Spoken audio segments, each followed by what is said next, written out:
किसान भाइयों नमस्कार। किसान भाइयों, आज की वीडियो में हम आपको बताने वाले हैं गेहूं में आखिरी पानी हमें कब लगाना चाहिए, अंतिम सिंचाई हमें कब करनी चाहिए। किसान भाइयों, अगर आपने भी गेहूं की फसल लगाई हुई है तो अंतिम सिंचाई काफ़ी आवश्यक होती है। बहुत सारे किसान भाई अंतिम सिंचाई नहीं कर पाते हैं, यानी गेहूं के अंत में पानी नहीं लगा पाते हैं, जिससे उन्हें बहुत ज़्यादा नुकसान हो जाता है। आप ये मान के चलिए, अगर आप आखिरी पानी नहीं लगाते हैं या फिर अगर पानी की आवश्यकता हो तभी आपको लगाना भी चाहिए। अगर आवश्यकता नहीं है तो कोई ज़रूरी नहीं है कि आपको पानी लगाना अनिवार्य ही है। तो यहाँ पे मैं बहुत सारे तरीके आपको बताने वाला हूँ।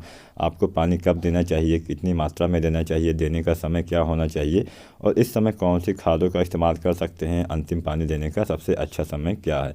तो इन सभी विषय पे आज की वीडियो में हम चर्चा करने वाले हैं। तो अगर आप सभी चैनल पर नए हैं तो किसान भाइयों, सबसे पहले तो चैनल को सब्सक्राइब करें, जिससे मेरी अगली सारी वीडियो आप तक आसानी से पहुंचती रहे।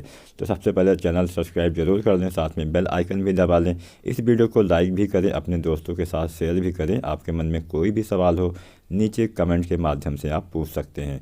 तो चलिए बिना समय गंवाए वीडियो को स्टार्ट करते हैं। किसान भाइयों, गेहूं में अंतिम सिंचाई हमें कब करनी चाहिए, सबसे पहले तो हम यही जान लेते हैं। किसान भाइयों, अभी बहुत सारे हमारे किसान भाई होंगे जिनकी गेहूं की फसल अभी गबोट अवस्था में ही होगी, यानी अभी बालियाँ नहीं निकली होंगी। लेकिन बहुत कम परसेंट किसान ऐसे होंगे जहाँ पे बालियाँ नहीं निकली होंगी। लगभग 90% के आसपास किसान भाई ऐसे होंगे जिन्होंने गेहूँ की अगेती बुआई की थी, उनकी तो बालियाँ निकल ही आई हैं।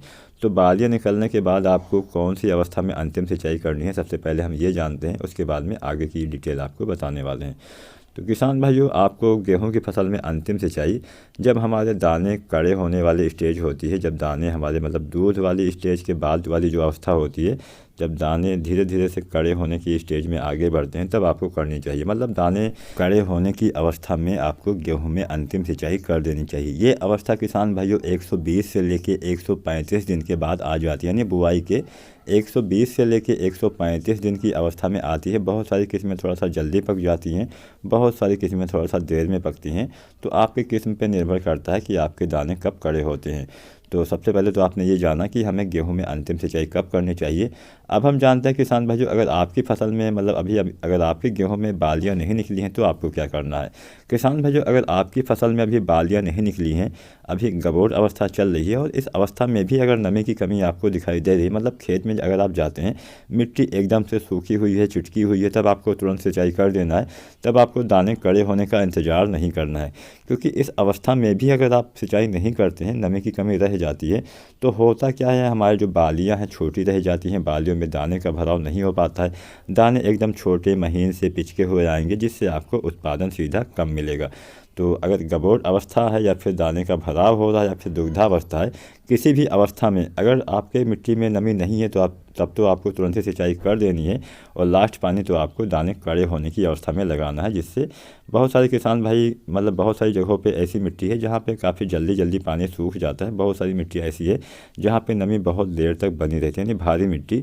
तो अगर आपके वहाँ पे काफ़ी ज़्यादा बारिश हुई होगी तो अभी भी आपके गेहूँ की मिट्टी में खेत की मिट्टी में नमी होगी। तो सबसे पहले ऐसा नहीं कि आपको तुरंत ही सिंचाई कर देनी है। सबसे पहले आपको जाना है, खेत में देखना है कि हाँ, अगर आप सबसे अच्छा काम तो ये रहेगा, थोड़ी सी मिट्टी निकालिए, उसके बाद में हाथ से उसको गोला बनाइए। अगर हाथ से गोला आपका बन जा रहा है तो समझ लीजिए, टूटता नहीं है बीच में, तो समझ लीजिए कि हाँ मिट्टी में नमी है। अगर टूट जाता है तो समझ लीजिए मिट्टी में नमी नहीं है। तो अच्छा तरीका तो यही होता है। वैसे आप मिट्टी को देखेंगे तभी आपको पता चल जाएगा कि हाँ पानी इसको चाहिए या नहीं चाहिए। नमी वाली मिट्टी एकदम से अलग कलर की होती है, जो जिसमें हल्का सा सूखापन नहीं रहता है, और जिसमें सूखापन रहता है उसका कलर जो है हल्का सा वाइट सा हो जाता है। तो ऐसे आपको चेक कर लेना है कि हाँ मिट्टी में नमी है या नहीं है। तो आप तो बहुत सारे बहुत दिन से खेती करते होंगे, तो इतना तो आप सभी को पता ही होगा कि हाँ ज़मीन में पानी है या नहीं है। अगर सूखा है मिट्टी तो तुरंत ही आपको कोई भी अवस्था हो, चाहे गबोट अवस्था हो, चाहे बालियाँ निकल रही हो, चाहे दुग्धावस्था हो, चाहे फूल वाली स्टेज हो, आपको चूकना नहीं है, तुरंत ही सिंचाई कर देनी है।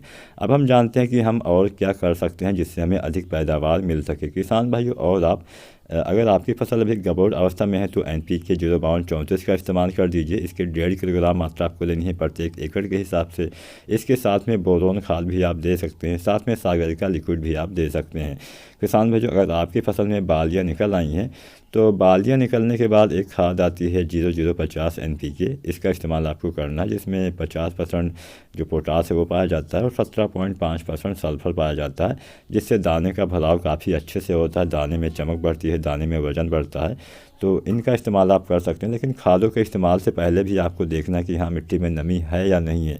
अगर नमी नहीं है तो कोई भी खादें अच्छे से काम नहीं कर पाती हैं, और इस समय बहुत सारा रोग, बहुत सारा बीमारियां भी गेहूं की फसल में लग रहा होगा, तो उसका भी उपचार आपको समय से करना चाहिए। अगर नहीं पता है, नीचे कमेंट भी आप कर सकते हैं। अगर आज की वीडियो पसंद आई हो तो लाइक भी करें।